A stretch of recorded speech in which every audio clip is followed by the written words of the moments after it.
मन स्थिर होने से क्या फायदे हैं, जरा मुझे उत्तर दो। क्या होगा यदि किसी का मन स्थिर हो जाए तो क्या होगा? आप बताओ क्या होगा? मन स्थिर होते ही क्या होगा? जैसे नदी का पानी और तालाब का पानी, दोनों पानी अलग अलग है कि एक है? हैं? पानी तो पानी है, एक तालाब का है, एक नदी का है, अंतर कुछ है। क्या नदी के पानी में आपका कभी प्रतिबिंब मतलब आपका चित्र नजर आएगा?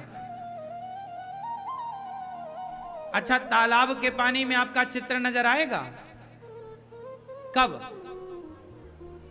जब पानी बिल्कुल शांत स्थिर। यदि पानी शांत है, स्थिर है और निर्मल है तो आप देखेंगे झांक कर तो आपकी छवि नजर आएगी, आपका प्रतिबिंब नजर आएगा, हाँ या ना? जबकि नदी में कभी आपका चित्र नजर, क्यों? क्योंकि नदी का पानी चंचल है, मीन्स चल रहा है, जबकि तालाब का पानी, हाँ, जैसे स्थिर पानी हुआ तो आपका प्रतिबिंब नजर आया। जिस दिन आपका मन स्थिर हो जाएगा उसी दिन उसी क्षण मन मंदिर में भगवान नजर आ जाएंगे, उसी क्षण। पानी स्थिर हुआ कि प्रतिबिंब नजर आया? आज स्थिर हुआ और कल नजर आएगा प्रतिबिंब, ऐसा नहीं। आज स्थिर हुआ तो आज ही, उसी क्षण। उसी तरह जिस क्षण आपका मन स्थिर हुआ उसी क्षण भगवान आपके सामने। इसलिए बड़े बड़े ज्ञानी विद्वान संत ऋषि शास्त्र क्या कहते हैं? मन को कंट्रोल, मन की कंट्रोलिंग पावर को ही भक्ति कहते हैं।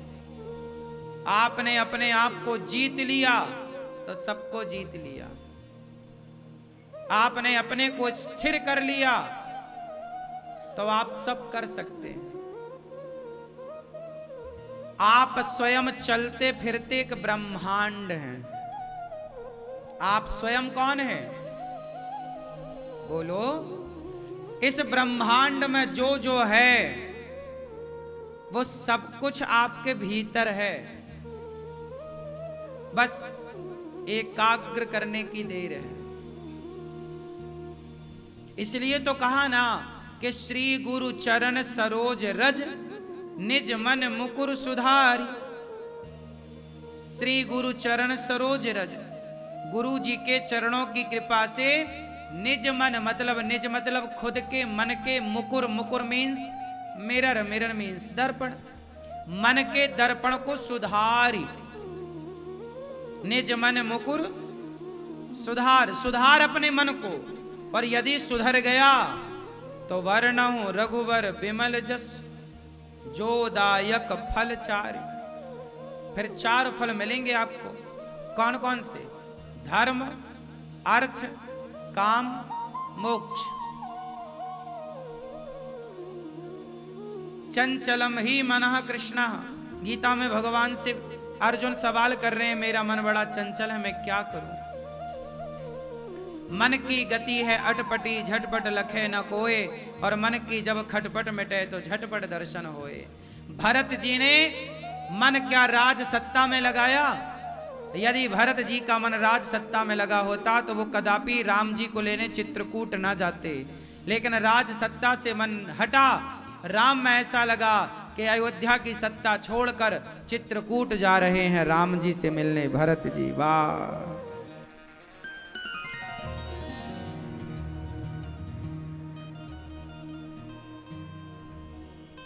भरत जी पैदल पैदल चित्रकूट जा रहे। वाह! देखिए, जिसका मन स्थिर है। अच्छा, एक बात बताओ, दुल्हा जिस घोड़े में बैठता है शादी ब्याह में, रथ पर बैठे तो रथ को चलाने वाला घोड़ा होता है, या फिर घोड़े पर बैठे या घोड़ी पर बैठे दुल्हा। बारात जब जाती है तो घोड़ा घोड़ी आप देखते हैं। मुझे एक बात बताओ, आपने कभी उस घोड़े को ध्यान से देखा हो बारात के समय दुल्हा जिस घोड़े पर बैठता है उस घोड़े की आंखों में पट्टी लगी होती है। यहां पर देखा कभी ध्यान से? ऐसे देखा कि नहीं? नहीं देखा तो अब देख लेना। लगी रहती है। क्यों लगी रहती है? आंखों के पास यहां ऐसी ऐसी पट्टी। बताओ क्यों लगी रहती है? बोलो मेरी मां। हाँ, कि उसकी आंखें चंचल ना हो।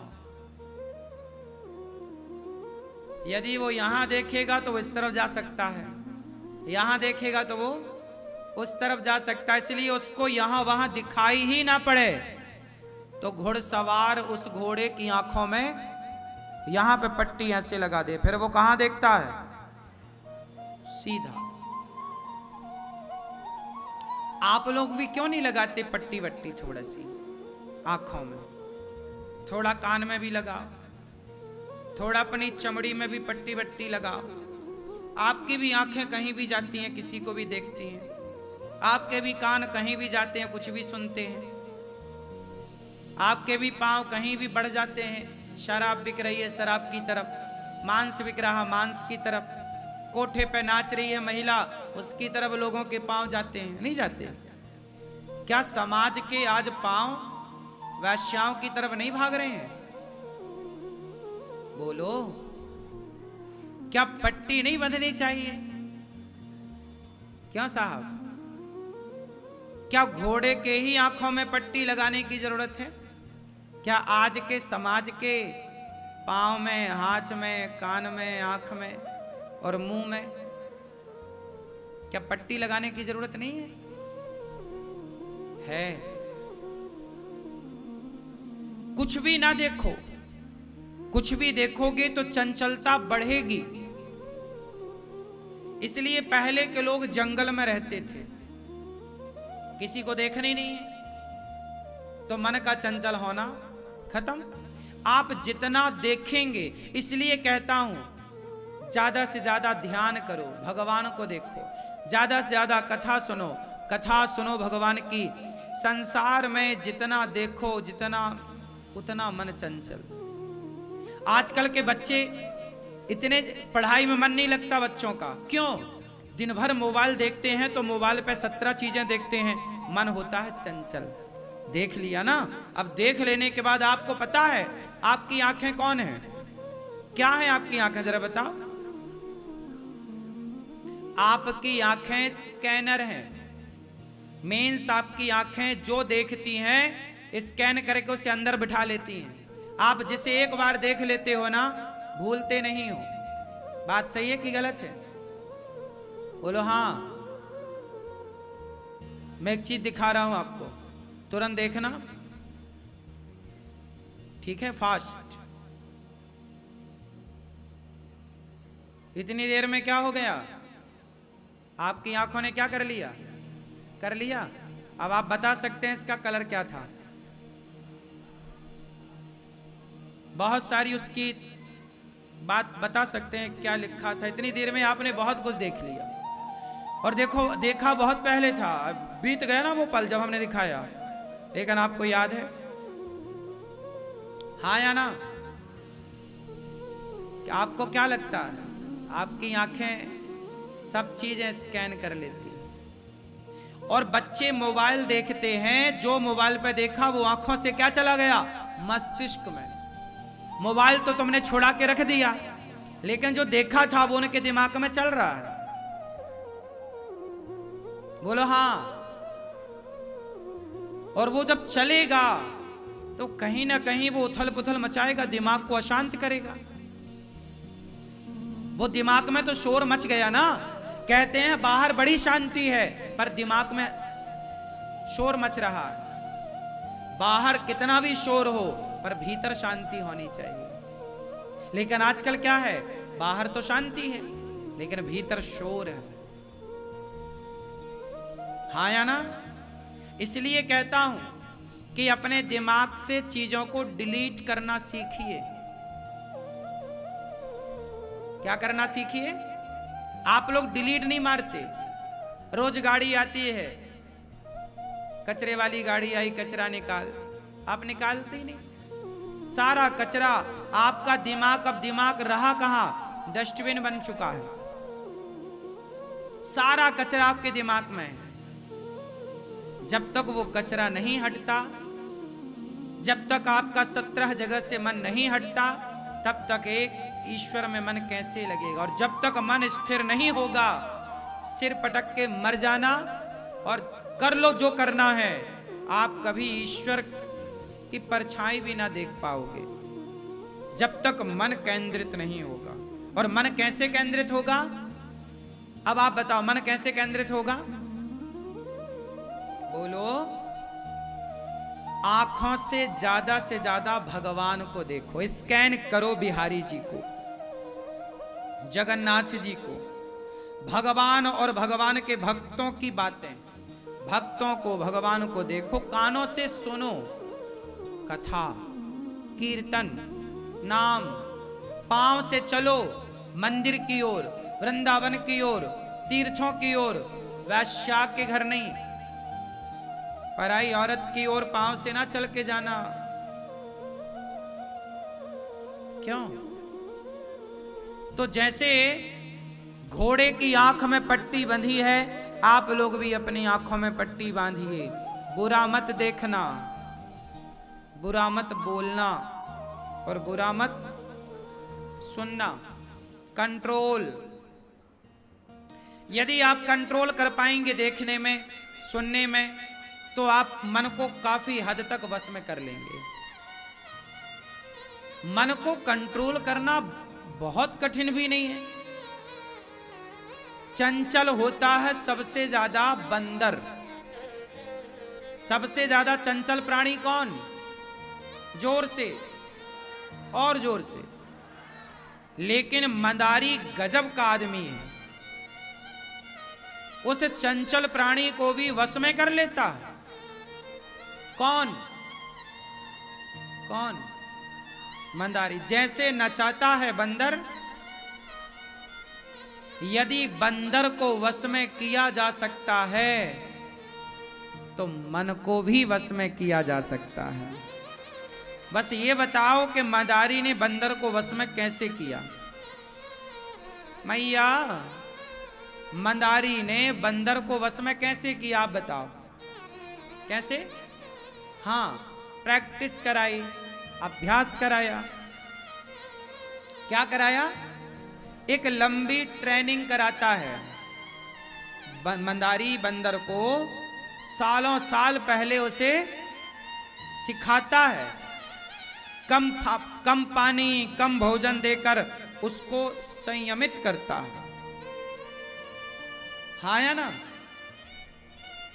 मंदारी धीरे धीरे प्रैक्टिस कराता, जैसे पुरानी कहावत है ना, करत करत, जरा बोल दो ये दोहा, करत करत अभ्यास के जड़ मति होत सुजान, रसरी यावत जात है सिल पर पड़त निशान। कुएं के तट पर, कुएं के किनारे एक पत्थर होता, शिला, रस्सी से जब पानी खींचा जाता है तो वो भी घिस जाता है पत्थर।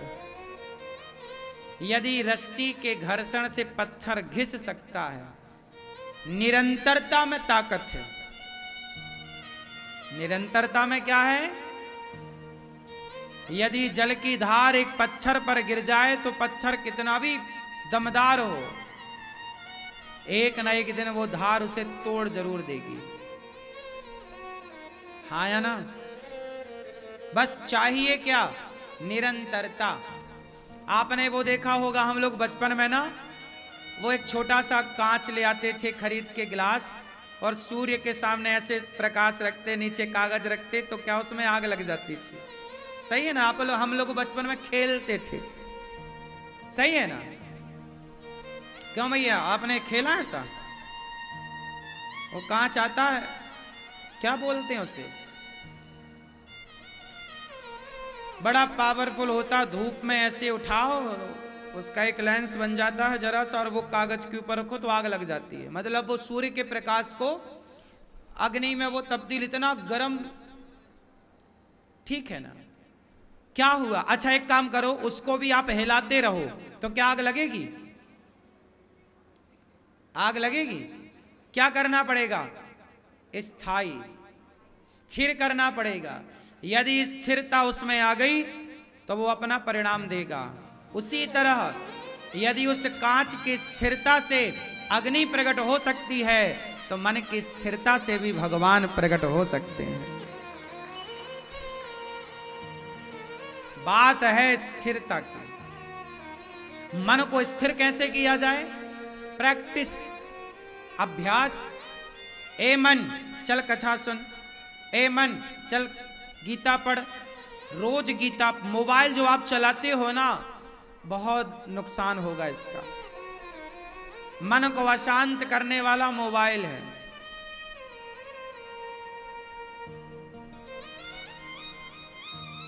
इसलिए मोबाइल इत्यादि दूर रखो और शांति से गीता, रामचरितमानस इत्यादि ग्रंथ पढ़ो। ये गीता आपके लिए मार्गदर्शन, भगवद गीता ये दास ने सरल अर्थों में आपके लिए तैयार की है। ये ले जाना, ये अपने बच्चों को देना, इसी से मार्गदर्शन होगा। ये पढ़ो। जब ये सब चीजें पढ़ेंगे तो आपका मार्ग सही आपको प्राप्त होगा, वरना आपका मार्ग आपको गलत दिशा पर ले जाएगा।